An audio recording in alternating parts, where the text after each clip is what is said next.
तो भाई लोग वेलकम बैक टू सिनेमैटिक। आज बात करेंगे ध्रुव राठी के ऊपर जो कि धुरंधर 2 पर एक वीडियो डाले हैं 19 मिनट का, और उनका कहना है कि ये धुरंधर 2 एक एडवर्टाइजमेंट मूवी है जो कि प्राइम मिनिस्टर मोदी जी का एडवर्टाइजमेंट करती है, एक प्रॉपर प्रोपेगेंडा फिल्म है। तो उनके कुछ क्लिप्स में रिएक्ट करूंगा मैं और उनका कुछ जवाब भी देने की कोशिश करूंगा। थोड़ा सा हार्श हो सकता है, तो भाई आगे बढ़ने से पहले थोड़ा सोच लेना। और भाई जो ध्रुव राठी के फैंस हैं उन्हें मैं हर्ट नहीं करना चाहता भाई, बट गलती तो उन्होंने किया है कि इस एड में मुसलमानों को बारबैरिक दिखाया जाता है। फिल्म के शुरू में ही एक सीन है जहां पाकिस्तान में एक सिख आदमी को फेक ब्लास्फेमी चार्जेस पर जिंदा जला दिया जाता है। मॉब जो वहां मौजूद, तो इनका कहना है कि ये जो सीन दिखाया गया था जिसमें एक सिख कम्युनिटी के एक आदमी को जिंदा जला दिया जाता है और उसके साथ डायलॉग बोला जाता है सर तन से जुदा वाला, तो क्या ये जरूरी था सीन में? हाँ, तो भाई इस सीन का ना एक इम्पैक्ट है उस टाइम पे, उस टाइम पीरियड पे जो वो सीन चलते रहता है उस सीन का बहुत बड़ा इम्पैक्ट देता है। और भाई ये पॉइंट क्यों नहीं है कि पाकिस्तान में ये सब होता है कि नहीं, बिल्कुल होता है। पाकिस्तान में आज बहुत कम आपको हिंदू या सिख मिलेंगे। क्यों? क्योंकि उनके साथ ये सब सारी चीज़ें हुई हैं वहाँ पे, और बहुत सारी ऐसी चीज़ें पाकिस्तान के बारे में दिखाई गई हैं जो हुई हैं और जो आपने वीडियो पे एक बार भी पॉइंट आउट नहीं किया। क्या लियारी में बॉम्ब ब्लास्ट नहीं होते? क्या लियारी में गैंग वॉर नहीं हुए? क्या लियारी में एसपी असलम जैसे कैरेक्टर नहीं थे? या क्या लियारी में रहमान डकैत जैसा कैरेक्टर नहीं था? या क्या लियारी में अरशद पप्पू जैसा कैरेक्टर नहीं था? या क्या लियारी में उजैर बलोच जैसा कैरेक्टर नहीं था? क्या उसने अपने किसी अरशद पप्पू के सर को काट कर फुटबॉल नहीं खेला था? क्या इतना ब्रूटल चीज़ें वहाँ नहीं हुई थी? क्या आईएसआई से पाकिस्तान का लिंक नहीं दिखाया गया है कहीं भी किसी भी इंटरनेशनल न्यूज़ में? वो तो आपने कहीं नहीं दिखाया। ये मूवी इंडिया पाकिस्तान नहीं कर रही है, ये पाकिस्तान के अंदर के जो टेररिज्म है, आतंकवाद है, उसको दिखाती है ये मूवी। सिंपल सी चीज़ को कि वो दहशतगर्दों को दिखाती है कि वो किस तरीके से इंडिया को टारगेट करते हैं। ये मूवी मुस्लिम्स को टारगेट नहीं करती है, पाकिस्तान के आम जनता को टारगेट नहीं करती है। ये मूवी सीधा एक चीज़ बताती है कि जो उसके गैंग वॉर होते हैं, जो गैंगस्टर्स होते हैं, जो आईएसआई के मेन एजेंट्स होते हैं, वो इंडिया को दहशतगर्दों से टारगेट किया जाता है। वो लोग टेररिज्म को सपोर्ट करते हैं, डायरेक्टली सपोर्ट करते हैं, क्योंकि उनको इंडिया के खिलाफ उनके अंदर एक नफरत भरी आशा देखा जाती है। और ये चीज़ जो मूवी में दिखाई गई है, मूवी में अगर 3 क्लिप मोदी जी का डाल दिया तो आपने उसको प्रोपागेंडा बता दिया। आप 19 मिनट के पूरे वीडियो में हर बार सिर्फ मोदी जी की बात कर रहे हो, प्रोपागेंडा आप फैला रहे हो भाई। आप उस मोदी जी को हेट करने के चक्कर में एक अच्छी फिल्म को बुरा बोल रहे हो। ये भी तो देखो, क्या आप अतीक अहमद जैसे कैरेक्टर को जी और आप करके बात कर रहे हैं। अतीक अहमद के ऊपर 100 से ज़्यादा केसेस थे, क्रिमिनल केसेस। क्या उसे मारना या उसका डेथ होना मतलब जस्टिफाइड नहीं था?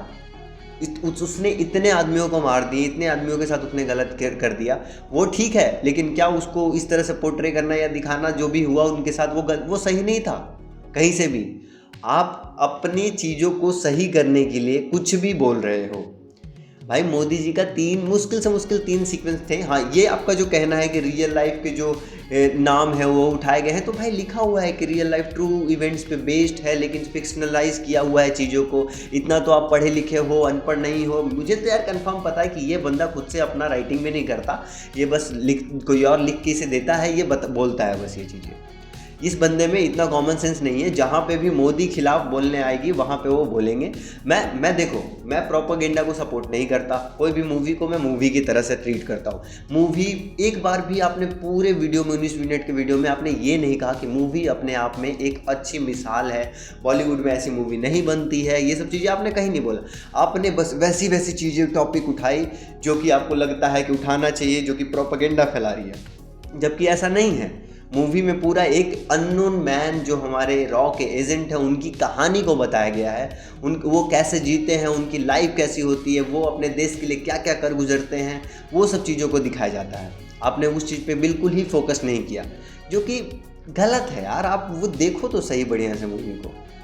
आपने मूवी देखी नहीं होगी या देखी होगी तो भाई आप इतना ज़्यादा गौर से देख रहे हो। सबसे पहली बात कि आपने इतनी सारी चीज़ें, आपको अगर प्रोपेगेंडा लगता है तो हैदर, हसीना पारकर, ऐसी मूवीज़ पे आपको प्रोपेगेंडा नहीं लगता है? जोधा अकबर जैसी मूवी बन रही हैं जो ग्लोरीफाई करती हैं मुस्लिम कम्युनिटी को और ये सबको, वो आपको प्रोपेगेंडा नहीं लगती है? पीके जैसी मूवी को आप सपोर्ट करते हो और धुरंधर जैसी मूवी को आप बोल रहे हो प्रोपेगेंडा है। मतलब आप कोई सेंस वाली बातें करो ना यार।